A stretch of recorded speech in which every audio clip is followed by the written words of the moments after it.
Hey, so I'm William McCormick, and my research paper topic was the effect that parents and adults and coaches bring to youth sports and the effect that they have on them.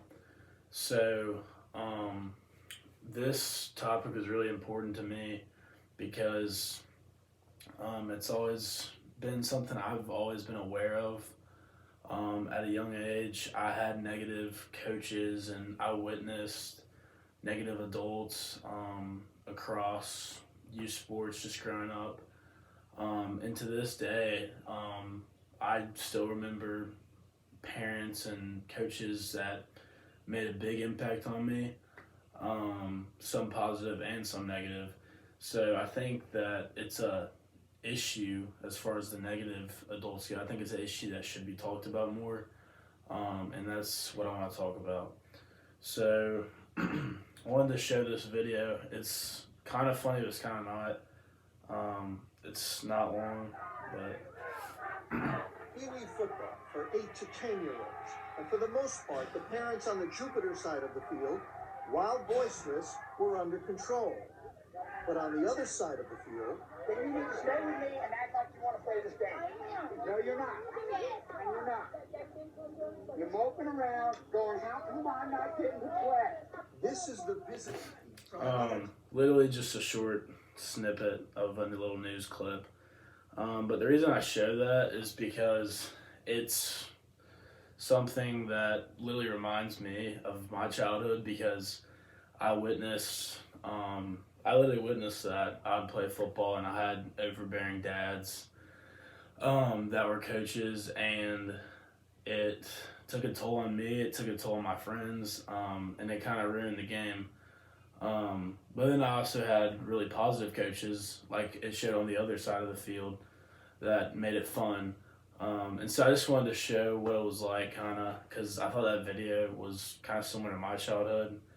Um, but yeah, so moving on, like I said, parents can either be negative or positive in sports. Like I said again, growing up, I witnessed a lot of my friends had overbearing dads. My parents were always like really supportive in anything that I did, whether it was whatever sport. They never were overbearing, but I did witness. I'd be in car rides home, parents yelling at their kid about their performance, and so um, yeah, I focused multiple times just because it was kind of relates to my life, on the male athlete, the young male athlete. So I found many articles about that. An article written about parental involvement in youth sports found that they did a study that goes from the 1980s to the modern era now, showing like the evolution of parental involvement in sports and how it's grown and become more of an effect or affected young athletes more.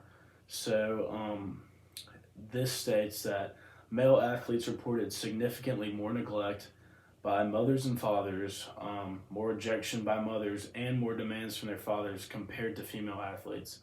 Um, so that when I read this, I did some more research and found that, of course, because um, it's a wide range, that there is obviously overbearing parents and female athletes as well.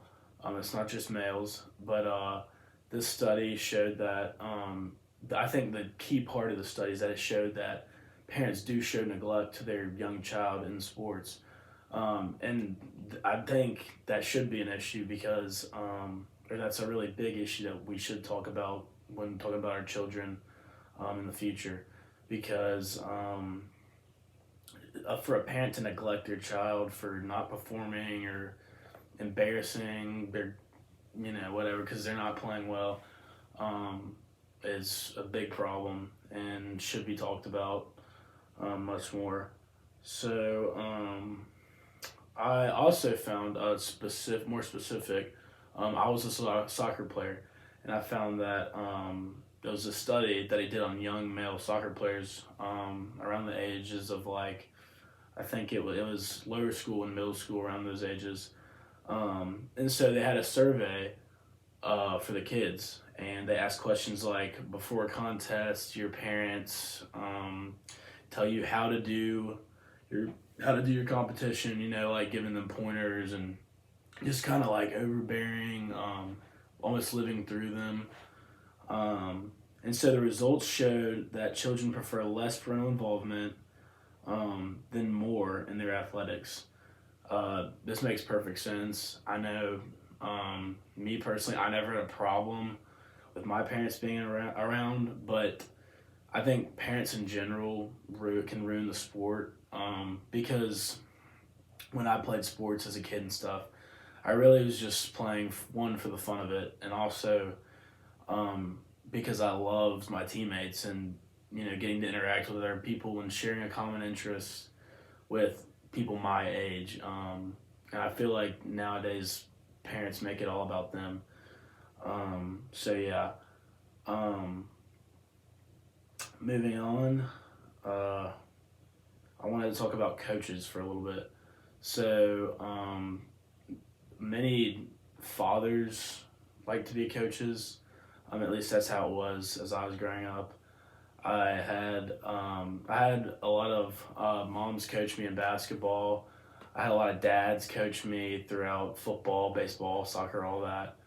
And what I noticed was a lot of the common term is daddy ball, and I talked about this in my paper. And I used a picture of my dad right there, and then that's me. When I was a kid, he was always my coach, and he made sure to be neutral and not just do, like I said, term daddy ball. Daddy ball is basically being biased towards your kid, only playing him, and just only showing him the attention, only trying to get him better. That's seen a lot in sports, and it is a big problem. But like I said, my dad was always a neutral guy, but a way that I thought about and read an article about that, you know, could fix, or not fix, but improve the issue, is basically kind of have a interview, nothing rigorous, but just have an interview with the interested parent wanting to coach, basically making sure they're neutral. It's not foolproof, but it's a good start, I think, to help the issue. And so, kind of ending it, I think that overbearing coaches and parents do ruin the sport.